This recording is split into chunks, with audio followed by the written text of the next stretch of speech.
The tried-and-true template of the individualistic dreamer struggling to rise above the grey prospects of life in regional working-class England gets a glittery paint job in Everybody's Talking About Jamie. To casual observers, this inspirational story of queer self-affirmation, which drops September 17 on Amazon after its U.S. premiere as the opener of Outfest Los Angeles, might seem like a variation on The Prom, switching a teenage drag queen for a lesbian. But the two stage musicals that spawned the movies were developed more or less simultaneously, and Jamie's closer kin is actually Billy Elliot. The charms of The Prom on stage were partly trampled in Ryan Murphy's Netflix adaptation by an overload of not always ideal star casting, which often risked crowding the meek, spotlight-averse young protagonist out of the picture. There's no risk of that in Jamie, where the title character is played with vivacity, cheeky pluck and a touching undertow of vulnerability by talented Discovery Max Harwood. This is unequivocally his film. There's seldom a moment where you don't know exactly where it's going, right up to the jubilant outcome and the hey presto humanization of a homophobic bully. Plus, the vocals have such a processed sound they sometimes make the numbers on Glee seem unplugged. But there's abundant joy, spirited resilience and sweet humor on tap that should be especially infectious for young LGBTQ audiences, or anyone with experience of outsider stigmatization.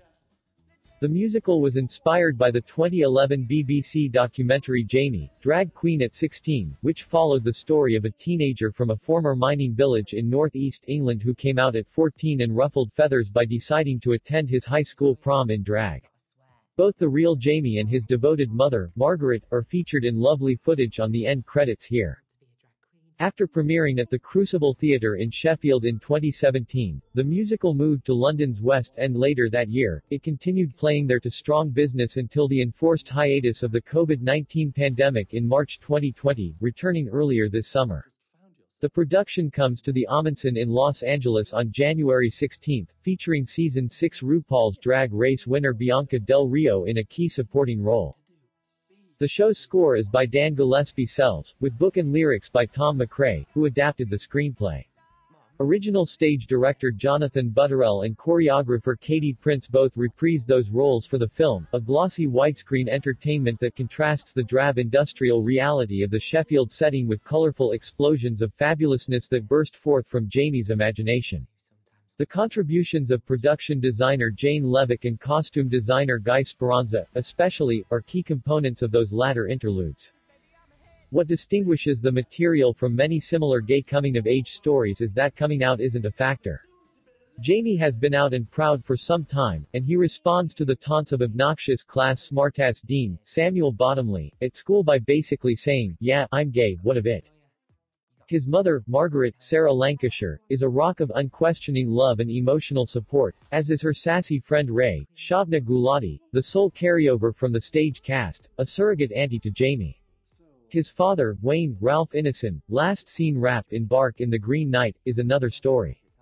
Separated from Margaret and expecting a child with his new partner, he wants nothing more to do with his effeminate son, who continues to crave his approval. Margaret keeps Jamie in the dark about his dad's coldness, inventing excuses for his absence at birthdays and other special occasions. Even with that ache of abandonment providing poignancy, there's not a lot of substantial conflict here. Margaret and Ray throw Jamie a 16th birthday party in the backyard, where his mother presents him with the killer heels he's been coveting, a Glamazon, platform pump version of Dorothy's ruby red slippers from The Wizard of Oz, and at school he has a BFF who adores him and validates his every feeling in studious Priti Pasha, Lauren Patel, a Muslim whose hijab brands her as a fellow outsider. When Jamie confesses his desire to become a drag performer to Priti, he clarifies it by explaining that he's not transgender. "I want to be a boy who sometimes wants to be a girl." The chief obstacle to him fulfilling his destiny as a teenage sensation is careers teacher Miss Hedge, Sharon Horgan, who is not unsympathetic but feels compelled to steer her Year 11 students toward realistic goals, rather than the usual dreams of pop star, YouTuber, model, footballer or Jedi. But Jamie's aspirations are not to be crushed, erupting out of a daydream into song with "You Don't Even Know It." The entire class serves as backup singers and dancers as he struts out of the school and into the giddy club kid world of his rich fantasy life, and from there onto a catwalk with flashbulbs popping. Another song, Spotlight, imagines the upcoming school prom as a disco mirror ball extravaganza, with Jamie emerging as the resplendent star of the show. Stop waiting for permission to be you, Pretty tells him, encouraging his wish to attend the prom in drag. That plan requires work, given that all he has is the shoes and the attitude. Enter Hugo Battersby, Richard E. Grant, a tart-tongued mentor who runs a drag couture store and frequently revisits his past glory as alter ego Miss Loco Chanel. He's also willing to part with a drop-dead red gown from his more svelte days.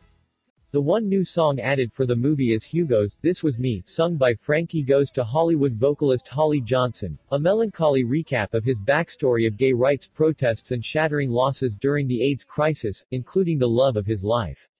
What Hugo imparts to Jamie is the knowledge that drag queens are warriors, facing down marginalization, mockery and scorn as creations to be feared, not laughed at. Shoot first or they'll shoot you down, says Hugo. First rule of drag. That legacy intimidates Jamie, who feels he lacks the life experience to bring that fierceness. But despite that and other setbacks, a brutal awakening about his father, a sense of betrayal when he learns that his mother lied to him, and the opposition of Miss Hedge, who refuses to let Jamie hijack his classmates' special night, this is a resolutely upbeat story that can end only one way. There may be no more over-traffic theme in contemporary coming-of-age films, or queer-themed musicals, than the power of acceptance. But it no doubt will resonate for kids who have ever been denied it.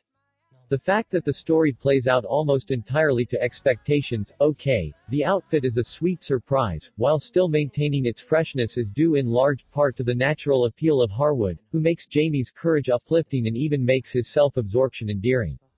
And he definitely can rock a frock.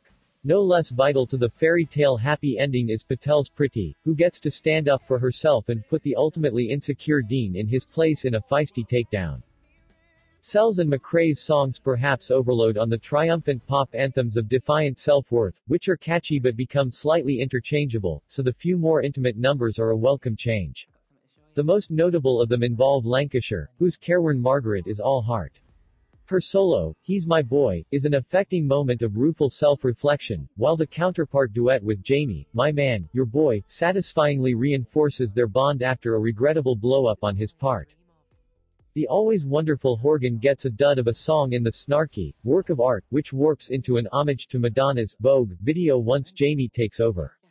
But she deftly walks the line between making Miss Hedge a rigid killjoy and a fair-minded teacher who refuses to favor the well-being of one student over that of the whole class.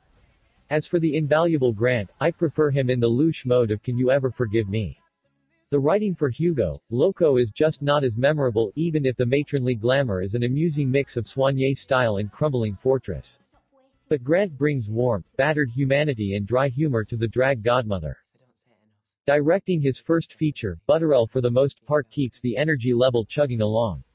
He strikes a pleasing balance between the kitchen sink ordinariness of suburban Sheffield and the extravagant escapes of Jamie's wish fulfillment, particularly in the large-scale ensemble numbers involving the entire school. Fans of the musical, as well as queer kids and their parents coming to it for the first time, should find plenty of enjoyment.